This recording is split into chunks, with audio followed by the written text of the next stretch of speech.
Good morning, Gevurah. We're on page 92 in the Chayenu, and we're learning on page. Start over. Good morning. Today is Wednesday, the 15th of Sivan, and we're starting a new perek in Shar HaYichud v'Ha'emunah, the 5th chapter, and we're on page 92, as mentioned. So, overview of chapter 5. We find these two channels. Yesterday we talked about the lights and the vessels. Today we talk about two channels, which I assume brings the light into the vessels. Revelation, which is Chesed, and contraction, which is Gevurah. We find these two channels on many levels. In creation, in higher realms, including Gan Eden, and in Torah mitzvahs. On every level, we're going to have Chesed and Gevurah paired together. So thanks to Hashem's attribute of Gevurah and his ability and capacity to contract and hide himself, as Alter Rebbe explained, created beings live in the illusionary world that they feel as if they're independent and on their own. They're unaware of the divine life force continuously found within them. That's for us humans, that's for all creation, even inanimate objects. So thus being insensitive to the force that animates them, they're able to think of themselves as truly existing independent entities, and they fail to perceive that in truth, they're but a diffusion of the rays of their source, like the diffusion of the sun's rays that are found within the sun. I'll take it one step further to extend where we could even say, and we have the choice to say, even to feel that God doesn't exist. Is that possible? No. Hashem gives us the power to live, continues to create us, but that's how contracted God is within us, that we can't see, feel, recognize, sense at all. Concerning this, meaning concerning the concept that all of creation came about through the process of tzimtzum, which contraction and Hashem being hidden, which enables created beings to believe that they enjoy an independent form of existence. Our sages of blessed memory said, originally God said, you know what, let me create the world with a very strict judgment to the attribute of tzimtzum and Gevurah. God saw that the world would not endure. If everything was so strict, that everything would be so rigid, it wouldn't work. And so, Shitev Boy, Midas Rachamim, Hashem associated the attribute of Rachmanus, Rachamim, in its creation. So at first glance, this doesn't seem to shtim. It's incomprehensible. Hashem desires to act with goodness, to treat his creatures benevolently. Why then did he first plan to create the world through the attribute of strict justice? According to what's been explained above, this is entirely understandable. It's actually the greatest kindness in order to give us our feeling of independence, that God should be completely hidden. However, God desired that created beings maintain that they possess independent entity, and that's why.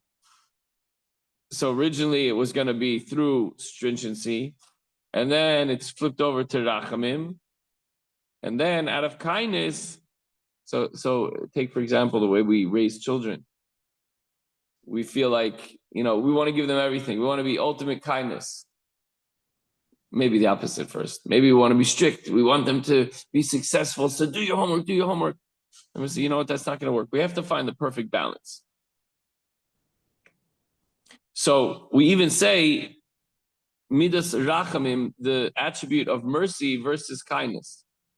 So it's a perfect fusion of stringency and kindness. Rachamim. Dahainu is galos elikus ayidei tzadikim va'oisais u'moifsim b'Torah. That is to say, meaning Hashem combined the attribute of mercy, which means revelation within the world of godliness, and of supernatural power through the tzaddikim and through the signs and miracles recorded in the Torah. So regarding this, Amra b'Zayar, Le'ela b'Sitra the Kedusha Ilah, Is Yemina v'Is Smala, Hainu Chesed Gevurah. Regarding the fact that the attribute of Chesed and Gevurah transcend intellect, it was stated in Zohar, the Holy Kabbalah, that above, in the side of supernal holiness, meaning the world of Atzilus, which is far superior to the three lower worlds of Bria, Yetzira, and Asiya, there is right, left, and okay, we'll stop there for now. There's right and left, namely Chesed and Gevurah. There is kindness, ultimate kindness, and ultimate judgment. Pirush.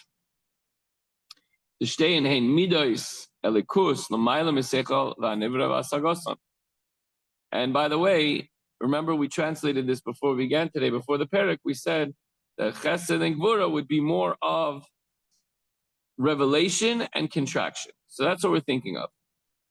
God wanted to do contraction ultimately. And then, but it has to be first revelation. So that this means that both Gevurah as well as Chesed are attributes of Hashem that transcend the intellect and comprehension of created beings. The fact that they are supernal attributes also helps us understand how they're able to combine when by definition they are opposites. How can revelation and contraction be said in the same sense? It's two different things. While the side of supernal holiness, from that perspective, from Hashem's perspective, there is no dissonance, God forbid. For all its components are complementary and integrated. From a Davisher's perspective, everything could coexist. At that level, Chesed and Gevurah, though opposed by nature, coexist and co-join as two opposites within a unit. Two opposites within a unity. This is possible because they're complete and total subservience and union with Hashem.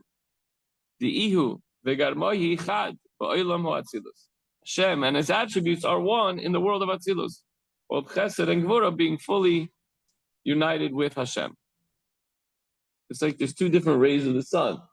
So once they're out and spread out, one could be coming down in West Orange and one's in California. It's thousands of miles away. So you can say, what relation do they have to one another? One ray of the sun's giving light over here and one's giving light to the other side of the country. Nevertheless, within the sun, they're both one, they're both united.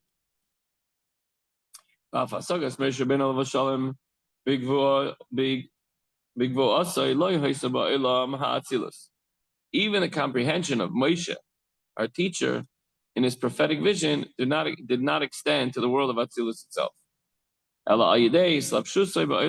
Except through it being clothed in the world of Bria. And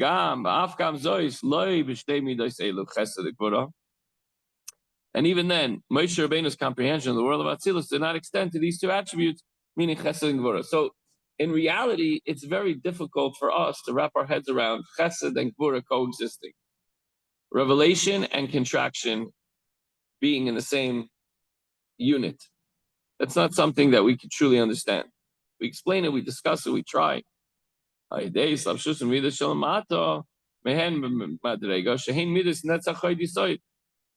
So only when do we understand these two attributes coexisting?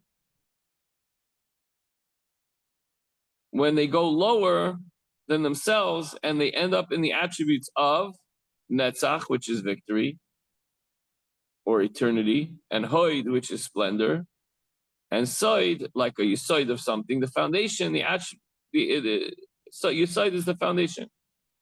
So the attribute of Netzach being merely an offshoot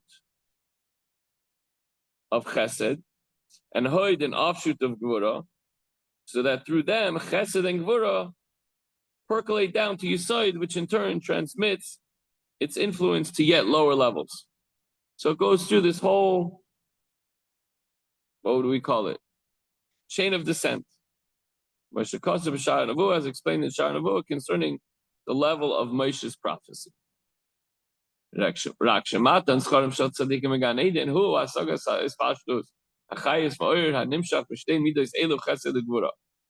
by the way, yesterday after class was over, we were just schmoozing a little bit in the room here.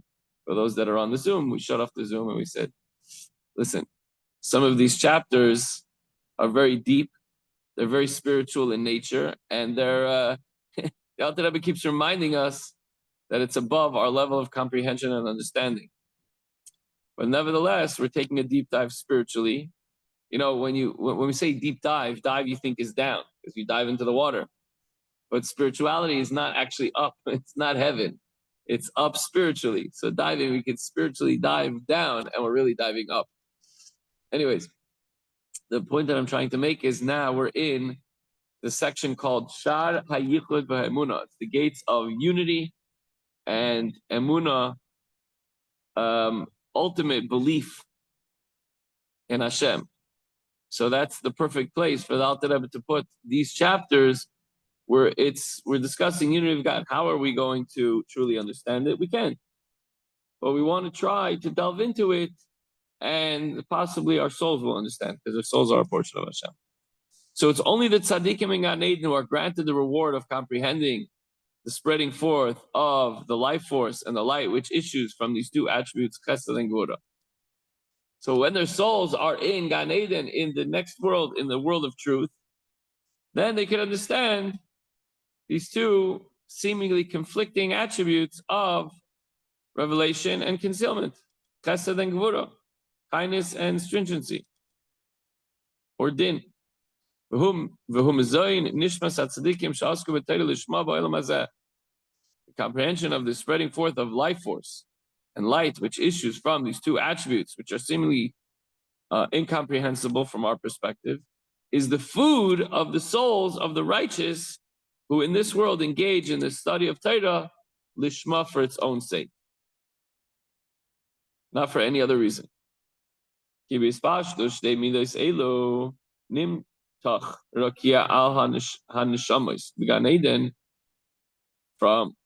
the diffusion of these two attributes, a firmament, meaning an ur makif, a transcendent light, is spread over the souls in Gan Eden, and it is this transcendent light that empowers them to receive this diffusion. So this transcendent light hovers over them in Gan Eden, and it trickles down so that they're able to understand. So this transcendence, this is called the secrets of the Torah, meaning the mystical dimensions of the Torah. And this is what the righteous tzaddikim are able to tap into if and when they learn the Torah here on this world, just for the sake of learning Torah and connecting to Hashem.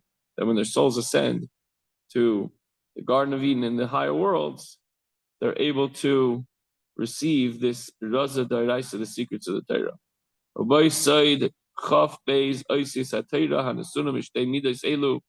Within this firmament, this transcendental encompassing light, is the secret of the 22 letters of the Torah, which derive from an even higher level than the rationale and comprehensible aspect of the Torah, which was given as an expression of these two attributes.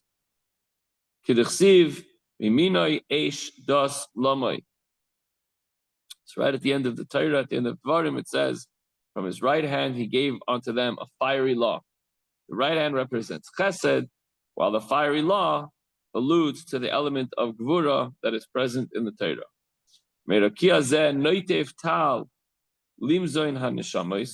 From this firmament, from this transcendental illumination, drops tal, dew, symbolic of the esoteric insights of the Torah, as food for the souls. Torah is often compared to water. Sometimes it's compared to dew, which is also the moisture, and considered insights of the Torah, which provides nourishment for the soul. So, for example, meaning an ur pnimi, we're almost done here, guys. I know it's a little bit long today, but an ur pnimi, the internal light, the degree of illumination that can be internalized and comprehended, issues forth from this firmament that we discussed, this transcendental illumination. And being comprehensible, this level of perception is likened to food, which is ingested internally. So the tzaddikim in that world are able to ingest the Torah on this very deep and powerful spiritual level. The Hainu, Yedias Sayid Chafez Eises Torah, and then they're able to understand the secrets of the 22 letters of the Torah. This firmament, this level again, this transcendental illumination above, who you say that das is the level of knowledge, das, that becomes one with a person. And the dew that issues forth from it is the knowledge of the secret of the 22 letters of the Torah. Torah hi mzoin hanashamis began Eden, the hamitzvahs hein levushim. The Torah, as we mentioned, is the food for the soul, nourishment for the souls in Gan Eden, and the commandments are their garments. All this